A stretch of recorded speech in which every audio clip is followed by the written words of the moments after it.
퇴직 후 밤이 무서워졌다는 말을 들어본 적 있으신가요? 수십 년 동안 강단에서 학생들을 가르치며 지식의 사람으로 살아온 한 교수가 있었습니다. 63세 정년 퇴직 후 그는 처음으로 침묵과 마주했습니다. 그런데 그 침묵이 그토록 무거운 줄은 몰랐다고 합니다. 돈보다 무서운 건 생각이 멈추지 않는 밤이었다고 그는 고백했습니다. 이번 이야기는 바로 그 교수의 사례를 통해 은퇴 후 찾아오는 불면의 실체와 그 속의 숨은 심리적 위기를 살펴보고자 합니다. 이 교수는 지방국립대에서 35년을 근무했습니다. 경제적으로 부족함은 없었습니다. 퇴직금, 연금, 강의 초빙 제한까지 이어졌고 겉으로 보면 이상적인 은퇴였습니다. 하지만 문제는 첫날부터 시작됐습니다. 아침에 일어나도 더 이상 출근할 곳이 없었습니다. 이메일함은 조용했고 전화기는 하루 종일 울리지 않았습니다. 그는 늘 하던 대로 책상에 앉았지만 손이 책장으로 가지 않았습니다. 이상하게 아무 생각이 안 났습니다. 나를 불러주는 사람이 없으니 나도 나를 부르지 않게 되더군요. 그날 밤 그는 평소보다 일찍 누웠습니다. 그런데 눈을 감아도 머릿속이 멈추질 않았습니다. 내가 이제 쓸모없는 사람인가? 앞으로 20년을 뭐하며 살아야 하지? 왜 이렇게 조용하지? 같은 생각이 꼬리를 물었습니다. 그렇게 새벽 3시가 넘도록 잠이 오지 않았습니다. 그때까지만 해도 단순한 불면이라고 생각했습니다. 하지만 그 불면은 매일 밤 찾아왔고 결국 그는 새벽 4시에 일어나 거실 불을 켜두는 습관이 생겼습니다. 방이 어두우면 더 불안했습니다. 아무것도 안 하는 내가 더 또렷이 느껴졌거든요. 퇴직 3개월째 그는 정신건강의학과를 찾았습니다. 불면증 진단과 함께 약을 처방받았지만 약을 먹으면 잠이 들고 아침이 오는 게 더 두려웠다고 합니다. 이유는 단순했습니다. 깨어나도 할 일이 없었기 때문이었습니다. 그의 하루는 아침 7시에 일어나 아내와 함께 식사를 하고 오전엔 신문을 읽다 졸리고 오후엔 공원 산책을 나가지만 돌아오면 또 긴 공백이 남았습니다. 내가 해야 할 일이 없다는 건 이렇게 사람을 무기력하게 만드는구나 싶었죠.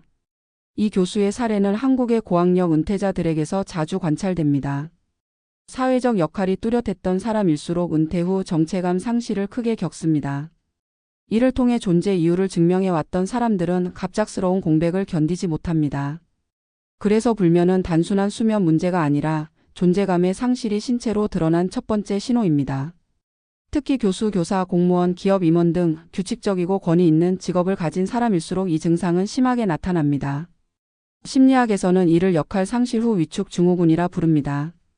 매일 누군가에게 필요로 되던 사람이 더 이상 그 역할을 수행할 수 없을 때 뇌는 현실을 거부하려는 방향으로 작동합니다.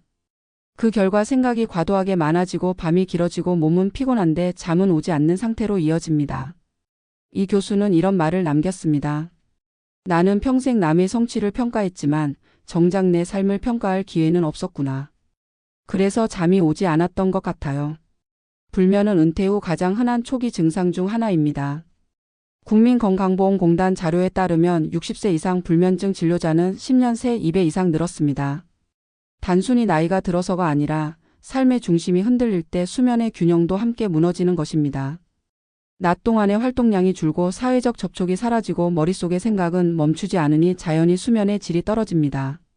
전문가들은 은퇴 후 불면을 막기 위해 생활의 리듬을 다시 만들어야 한다고 조언합니다. 이 교수 역시 이후에 일상의 구조를 다시 세우며 서서히 회복했습니다. 그는 매일 오전 9시 예정 강의 시간에 맞춰 근처 도서관으로 출근했습니다. 자신의 이름으로 된 작은 노트를 만들어 하루 3시간씩 글을 썼습니다. 처음엔 강의 노트를 정리하는 수준이었지만 어느새 나이 35년이라는 자서전 초고가 되어 있었습니다.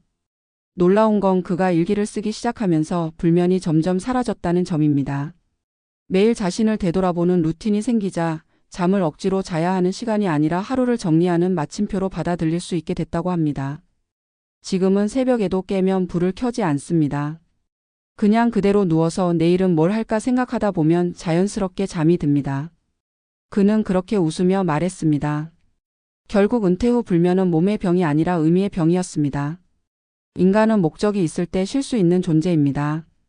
이를 통해 목적을 잃은 사람은 잠에서도 쉴 수 없습니다.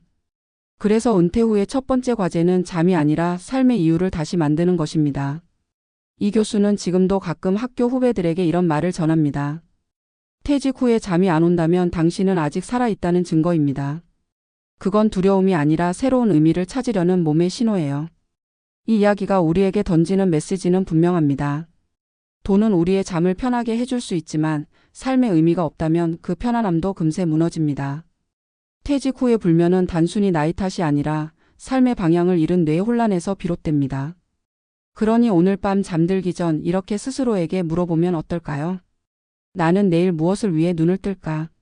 그 답을 찾는 순간 당신의 밤은 조금 덜 길어질지도 모릅니다. 퇴직 후 불면증은 단순한 수면의 문제가 아니다. 그것은 삶의 구조가 무너졌을 때 나타나는 가장 솔직한 신호다. 우리는 평생을 일정한 리듬 속에서 살아왔다. 아침에 일어나 출근하고 정해진 시간에 일하고 사회적 관계 속에서 누군가와 교류하며 그 속에서 자신을 정의했다. 그러나 그 리듬이 사라지는 순간 인간의 내면은 공허와 불안을 동시에 느낀다. 낮에는 무기력, 밤에는 불면이 찾아오는 이유가 여기에 있다. 하루의 구조가 무너지면 마음의 균형도 함께 깨진다. 은퇴자들이 공통적으로 호소하는 이상하게 잠이 안 온다는 말은 그래서 단순히 몸이 아니라 마음이 보낸 구조적 경고다. 63세 이 교수의 사례는 이 현상을 가장 선명하게 보여준다. 그는 은퇴 후에도 경제적으로 여유가 있었고 건강도 양호했다. 하지만 사회적 리듬이 무너진 순간부터 삶 전체가 흔들리기 시작했다. 그는 강의실에서 학생들의 질문을 받으며 살아왔고 그 속에서 자신이 살아있음을 느꼈다. 그 에너지가 사라진 자리에 정적이 들어섰고 그 정적은 머릿속을 잠식했다. 이 교수의 불면은 그래서 생각의 과잉에서 비롯된 것이었다. 사회 속에서의 자신이 사라진 후 내면의 자기 대화가 끝없이 이어졌기 때문이다. 은퇴 후 불면은 종종 공허 불안으로 이어진다. 낮 동안 해야 할 일이 없으니 생각이 밤으로 밀려오고 그 생각이 잠을 밀어낸다. 뇌는 이를 통해 어떤 보상을 잃은 채 불안을 증폭시킨다. 심리학에서는 이를 인지적 과부하 상태라고 설명한다. 해야 할 일은 없지만 해야 한다는 의식이 남아있는 상태다. 인간은 존재를 의식할수록 불안을 느낀다. 퇴직 전에는 일과 인간관계가 그 불안을 분산시켜 주었지만 퇴직 후에는 아무것도 막아주는 것이 없다. 그래서 불면은 단순한 수면 장애가 아니라 정체성의 붕괴로부터 시작된 심리적 불안의 결과다. 또 하나 주목해야 할 것은 의미의 상실이다. 은퇴 후의 불면은 대부분 의미의 부재와 함께 찾아온다. 하루를 보내도 성취감이 없고 누군가에게 인정받을 일도 없다. 이 교수는 이런 말을 남겼다. 학생들이 떠난 교실을 지날 때마다 그 자리에 남은 건 내 목소리의 잔향뿐이었습니다. 그걸 듣는 내가 더 외로웠어요. 이 고백은 많은 은퇴자들이 공감하는 장면이다. 사회적 역할이 사라지면 자신이 쌓아온 시간의 가치마저 희미해진다. 그래서 은퇴 이후의 삶은 무엇을 위해 사는가라는 철학적 질문과의 싸움이 된다. 불면은 결국 그 질문을 외면할 수 없다는 신호다. 밤이 깊어질수록 사람은 자신의 내면을 마주하게 된다. 그리고 그 속에는 억눌렀던 후회, 미련, 두려움이 한꺼번에 떠오른다. 낮에는 외면할 수 있었던 감정들이 밤에는 무방비로 찾아온다. 이 교수 역시 그렇게 말했다. 불면의 밤은 내 과거가 돌아와 나를 신문하는 시간이었어요. 그는 처음엔 약으로 버텼지만 결국 그 불면을 받아들이는 법을 배웠다. 그것은 나 자신을 다시 정리하는 시간이었다. 전문가들은 은퇴 후 불면의 근본 원인을 의미의 공백으로 본다. 그래서 약보다 먼저 필요한 것은 삶의 리듬 재구성이다. 규칙적인 일상, 타인과의 접촉, 새로운 목표의 설정이 필수적이다. 퇴직 전에는 직장이 그 구조를 제공했지만 퇴직 후에는 스스로 만들어야 한다. 이 교수의 경우 도서관으로의 출근이 그 역할을 대신했다. 중요한 것은 일을 하는 것이 아니라 내가 해야 할 이유를 다시 만드는 것이다. 그 이유가 생기면 마음은 다시 낮과 밤을 구분한다. 불면증은 흔히 약으로 치료할 수 있다고 생각하지만 실제로는 의미 없는 하루를 치료하지 않는 한 근본적인 회복은 어렵다. 불면의 근저에는 내일이 필요 없다는 무의식이 숨어 있다. 은퇴 후에 인간에게 내일이 필요 없다는 감정은 곧 존재의 무력감으로 이어진다. 이때 필요한 것은 재정적 안정이 아니라 심리적 에너지의 재구성이다. 작은 목표라도 좋다. 하루에 한 번 누군가와 대화하기, 30분 걷기, 책 한 쪽 읽기 같은 단순한 루틴이 마음의 질서를 되찾게 한다. 이 교수는 자신의 불면을 통해 이런 말을 남겼다. 나는 잠을 잃었지만 결국 나를 되찾았다. 그는 불면을 피하려 하지 않았다. 그 시간을 글쓰기로 바꾸었고 그 글이 삶의 의미를 복구하는 통로가 되었다. 이 경험은 은퇴자들에게 중요한 시사점을 던진다. 불면은 병이 아니라 새로운 자아로 넘어가는 통로일 수도 있다. 지금의 내가 과거의 나를 정리할 수 있는 유일한 시간이기 때문이다. 불면을 두려워할 것이 아니라 그 속에서 새로운 언어를 찾아야 한다. 많은 은퇴자들이 공통적으로 하는 실수는 이전의 삶을 그대로 유지하려는 시도다. 하지만 은퇴는 유지가 아니라 전환의 시기다. 일과 사회적 관계로 이뤄진 외적 자아에서 벗어나 내면의 자아로 이동해야 한다. 이 전환을 수용하지 못할 때 불면은 지속된다. 반대로 그 전환을 인정하고 받아들이면 잠은 자연스럽게 돌아온다. 노년 심리학자들은 은퇴 후 불면의 회복을 위해 3가지 단계를 제안한다. 첫째, 자신이 느끼는 감정을 부정하지 말 것.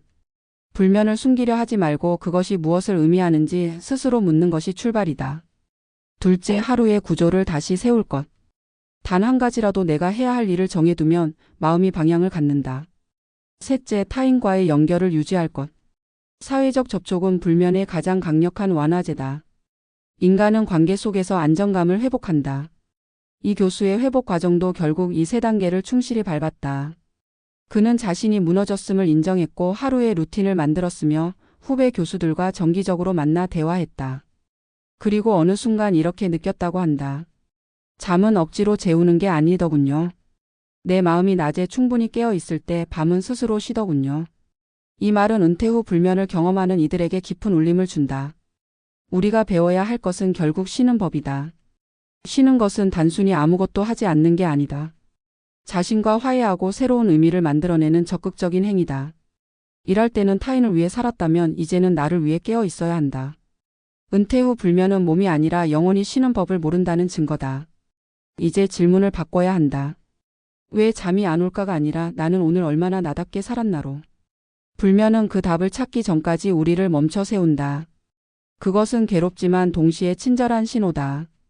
이 교수의 말처럼 불면은 나를 깨우려는 잠의 다른 얼굴일지도 모른다. 그러니 오늘 밤 잠이 오지 않는다면 그것을 두려워하지 말자. 그 불면은 당신의 새로운 삶이 시작되려는 징후일 수 있다. 결국 교훈은 단순하다. 잠은 약이 아니라 의미가 재워준다. 돈이 편안함을 살 수는 있지만 마음의 평온을 사지는 못한다. 은퇴 후의 평온은 새로운 리듬을 만드는 데서 시작된다. 잠들기 전 오늘 하루 내가 나를 위해 한 일이 있었는지를 떠올려 보라. 그 질문 하나가 당신의 마음을 조금은 가볍게 만들어줄 것이다. 그리고 언젠가 당신의 불면은 의미를 되찾은 평온한 밤으로 변해 있을 것이다.